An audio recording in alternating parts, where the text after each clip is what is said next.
sudden time restoration. We're going to do a little bit different thing on this particular video. It's going to be a little long. We'll have some timelines. If you're getting ready to do a Vendo 39, this is going to be the video for you. We're going to do a start to finish, complete teardown, things to look for, things to probably needs to be re-chromed or replaced. But we're going to get started today on this Vendo 39. Probably when I first look at a Vendo 39, looking at them on the exterior, you can see a lot of rough paint, rough finish. But this thing will be very, very nice machine. Vendo 39, there's 2 or 3 series on that. If you see one that's got this rib that runs from the bottom all the way up through the door, that is the early series. Vendo 39 was probably 1949 through about 55, 56.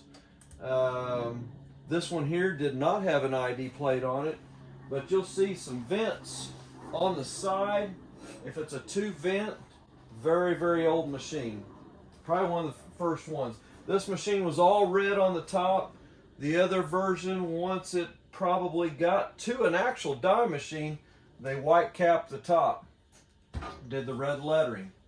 Couple things I always check. Obviously, my first Vendo 39 I bought, it was in pieces. And when you buy one that's got stuff missing, it gets very, very expensive. This particular one, coin mech's all there. Even it's got the cap catcher, the coin cup. And I'll show you something here. See if we can get a video on it. Down in sometimes they stamp these. Down in the bottom corner right here, January 1951. Just noticed that. Just noticed that. I did not see that earlier. About 1951. So right there, one of the early production machines. Let's take a look here inside. Sometimes the drum's missing. You can buy those. They're not cheap, but they are available.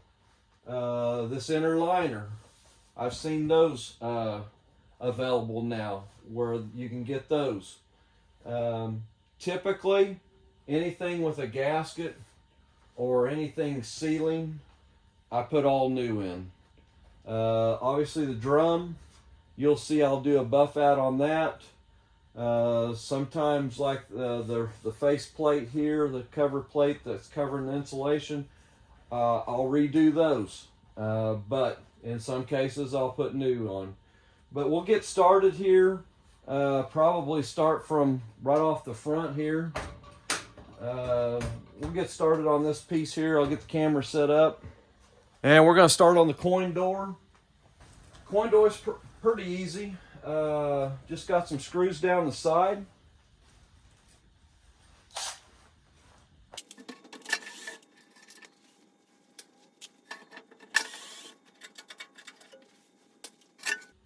Cap catchers, I usually have them powder coated. They'll sandblast them or bead blast them and then powder coat those. Same thing with the coin catcher. As we're going, I always tell people as you're going, if you want to start writing things down, right there. Important, empty coin box, not a very big coin box, but got to remember that was nickels. Then got converted to a dime, but this particular machine was a nickel machine when it started, and then it got converted to a dime. Probably right there around I'm going to say about 52, 53. Not too much longer after production of this machine. So start writing those things down. Sold out decal. Be the second decal in here. I usually replace the 2 decals on the front. There's one here, the National Rejectors one, and then I think this one here is a patent notice on that. And then another one here, which some people forget to do this one. There's if you don't have this bar up where it catches on the inside and lets you know there's no bottles left in there, there's a decal for making sure you have that this flipped up. This one here is bent a little bit. We'll have to fix that a little bit, but there, it's working a little better. But we'll continue here, get this door off.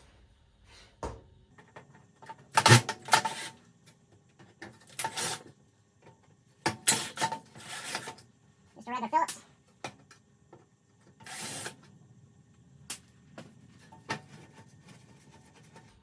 If you got little bags, start bagging these little items up and marking them. Coin door. That's your first ones that you'll probably end up losing. On the front here, I always, looks like somebody's put some screws in here. Should have been a rivet, so they've had some issues there. Looks like it popped through here. Looks like they did. The new ones have got kind of a rivet head on it. These have got a Phillips screw. I'll take those off. We'll go through the steps of getting all the pot metal off. Here's something that probably I always do. When you see there is a date on there, I tape that date off and I paint totally around it. I leave that on there because on this particular machine there might be one on the compressor, but that's probably the only date code you're actually going to have on this machine, since unless somebody has redone this machine before, but it doesn't look like it very seldom. Most of the time there is an ID plate on it, but this one does not have one. So we'll switch over here and we'll start doing some taking some of this apart so you can understand on the coin door what comes apart here. Okay, we'll do this top header piece here. Coin entry plate. I don't know, probably the best on, yeah, I'm going to take these off from the inside. There's just some little screws in there on this back side, just a little nut. Most of the time what you're going to see here, especially if it's a factory machine, this is going to have to be drilled out. And I will do a drill out on the other two because they're still original. See, these are going to turn on me now. And if that happens, get you a little Phillips. You will find your share of rusty bolts. But if you can get a hold of these on the outside,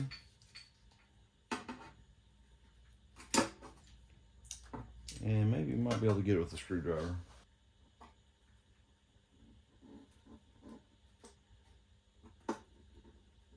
Maybe, maybe not. We'll try something here.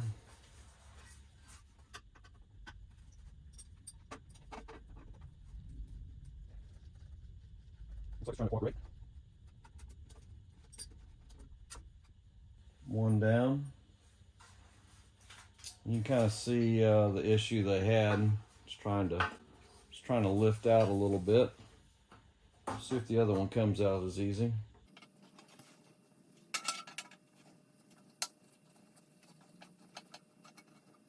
Okay. So two out.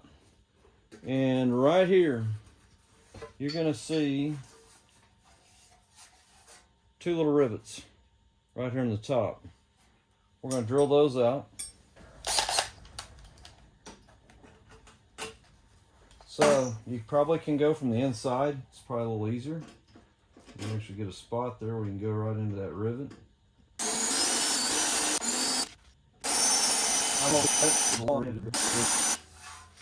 Let me get one more size bigger.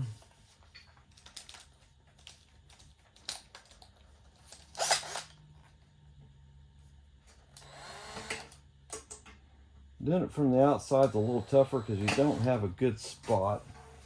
So we'll continue to stay on the inside. And that's looking pretty good.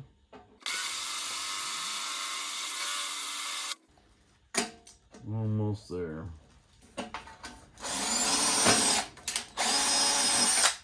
There's one down. Let's see if we can get the other side.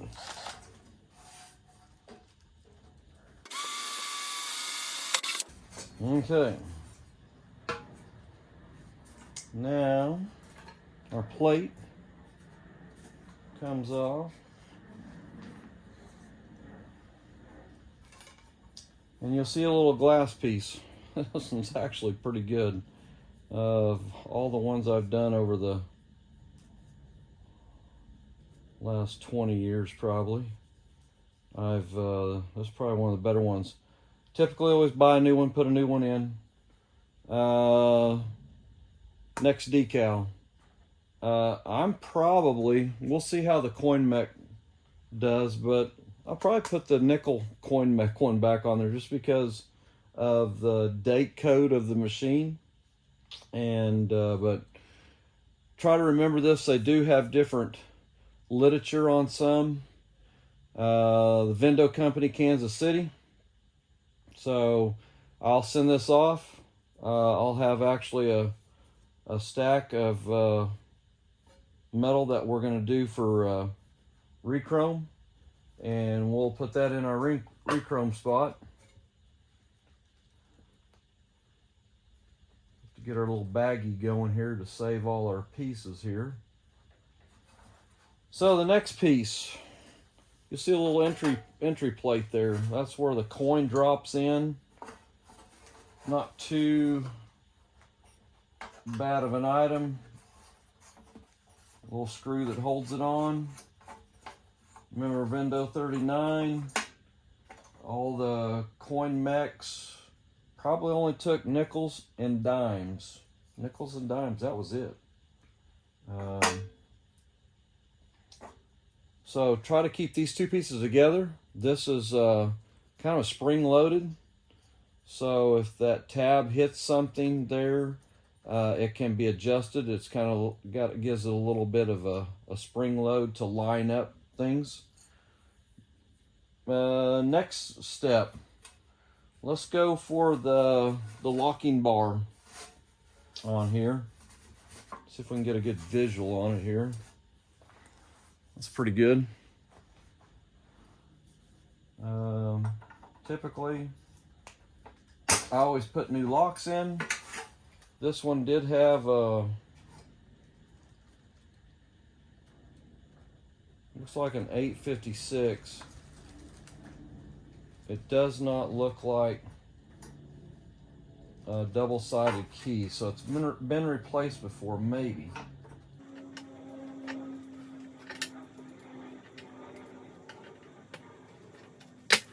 I got that in there tight.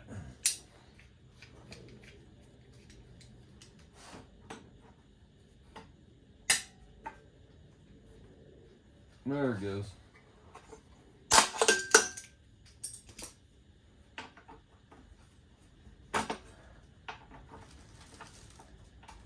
So yes, on this one here, if you're writing something down, the new key that you'll be getting, the supply group groups that I use. It's just a single-sided key. I haven't seen any double-sided in quite some time, but you'll see a little cam piece here. You'll get that with your key. This will come with it. You'll have 2 Carter pins, and if they're not bent up too bad, I usually stick new ones of these in too. Looks like they've got them. Sometimes sticking a little screwdriver through there and prying up a little bit helps.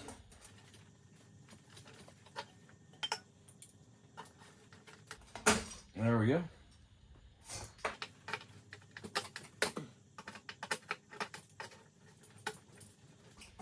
And there's the other one.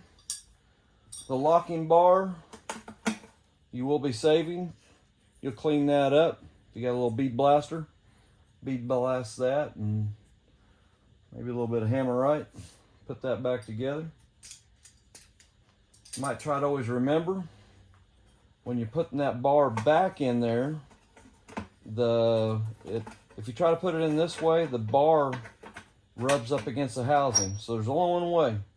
You gotta put it to where the bar actually goes up against the door. Yes, you can put it in upside down. You can try to, but as you see, it doesn't fit. There's only one way it'll go in. If you put it in correctly, is that way. If you try to put it in this way, it will not work. All right, next step. So we've got some more rivets to do. We've got our cap bottle opener down in here. If you're writing down decals, coin return, bottle opener. I go back and forth on this decal. I got some that I mount off here that has an arrow. These are probably definitely the old school, the way they probably come out. The other ones probably are a little later version. I just like them because they look a little cleaner. We'll see how tight these are because these never come out very good. I always come from the back side. And here's our spot we want to be very, very careful on. This has got our date code on it. If you can see that. January, possibly the 12th, 1951. Actually, a few years before I was born. That's what I like about restoration work, is taking something older than me, rebuilding it, making it new.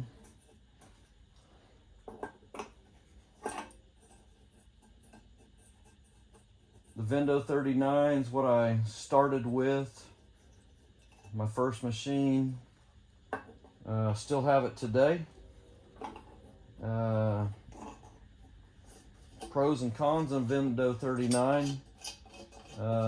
Yeah, there is some options you have that you can do on the bottle rack that we'll get to here as soon as we get to the interior piece here.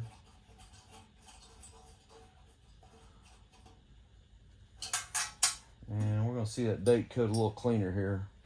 So obviously this was stamped before they stuck the bottle opener on there. Interesting. And you can see the paint job wasn't that good on the inside. The paint job you're probably going to give it now is going to be better than anything it ever had from the factory. So, bottle opener's loose in there. Drop it out the bottom.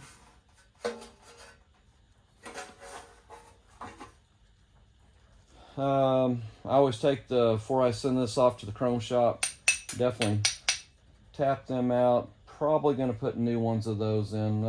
They're pretty well done.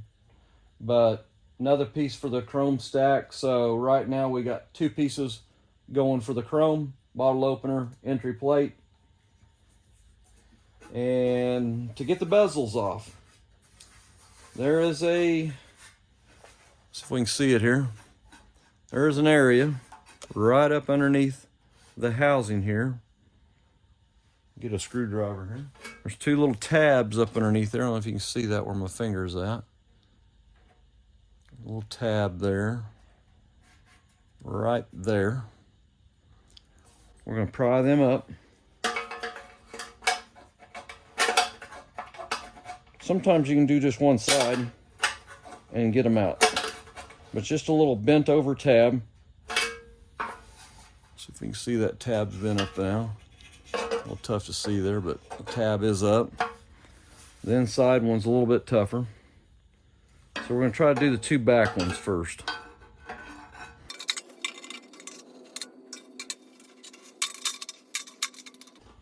Okay, right now I only got 2 tabs bent up. They're bent perfectly up. Sometimes I can go and come around this outside edge, but it is very tight.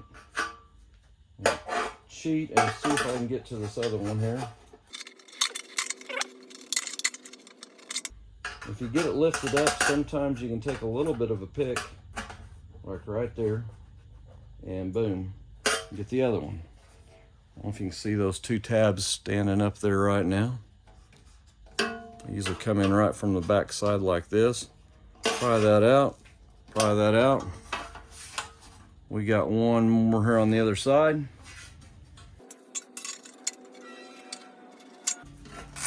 Let's see if we can get anything where we're at right now.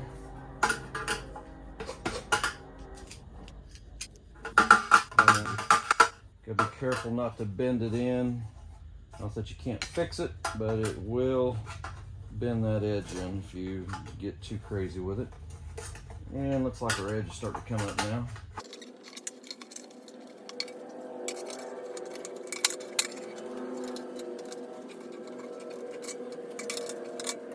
Alright, let's see if we'll go now. There we go. Boom. So, looking at what we're fighting against there, you'll see these little edges here. Before I send them to the chrome shop, I try to straighten these up as much as I can. So when they're doing it, and they'll usually do a pretty good job, but if you can get those little tabs, straightened up, that bezel will be our next piece going into our chrome stack. One more piece. Let's go ahead and take the rest of that coin mech piece off here. I use vice grips sometimes on these just because it's handy and just to get a grip on it.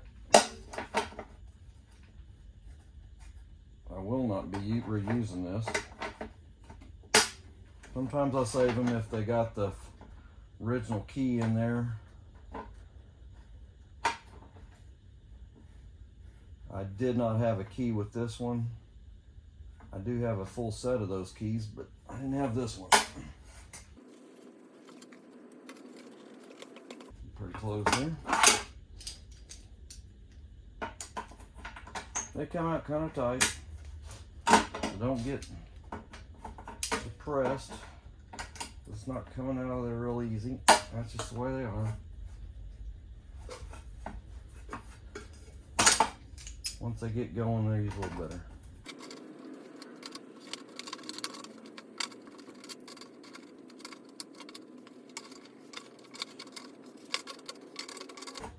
Yeah, it's getting there. These will come out tight all the way.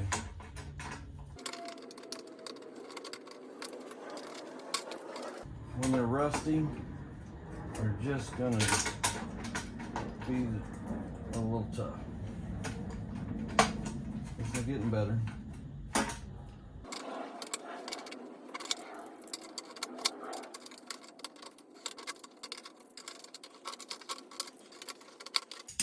Okay, just about there.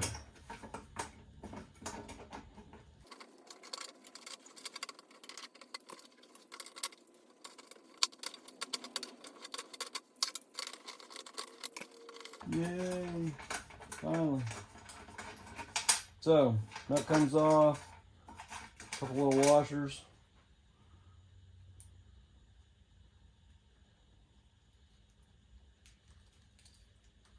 Key assembly is out. So, we're down to, on the door, 4 more rivets. Probably would have been a little quicker if I'd had a good bit, but other than that, it's not doing too bad. 30 minutes into it, got the coin door apart.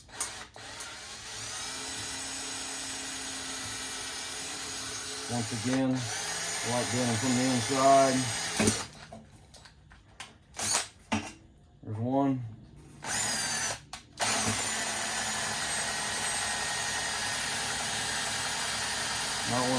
safety glasses with this in case things start flying in your eyes.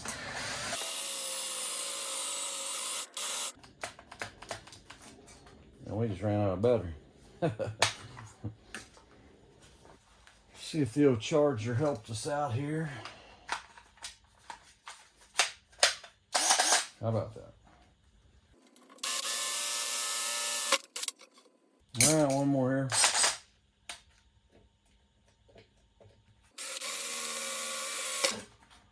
All right.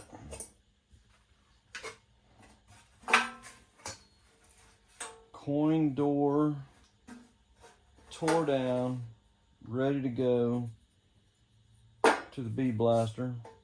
So we've got 4 pieces. That all needs to go to the chrome shop. You can try buffing them out. It is stainless. I've always done chrome. There are some things I do buff out that I'll show you in probably some other videos, but that's what we're going to be sending to the chrome shop. And that ends this particular part. And we'll be coming back and we'll be working on the coin mech in our next segment. So thanks for reviewing. Hit that subscribe button if you want to continue with this series. But our next step will be the coin mech spot on this Vendo 39. Thanks for viewing.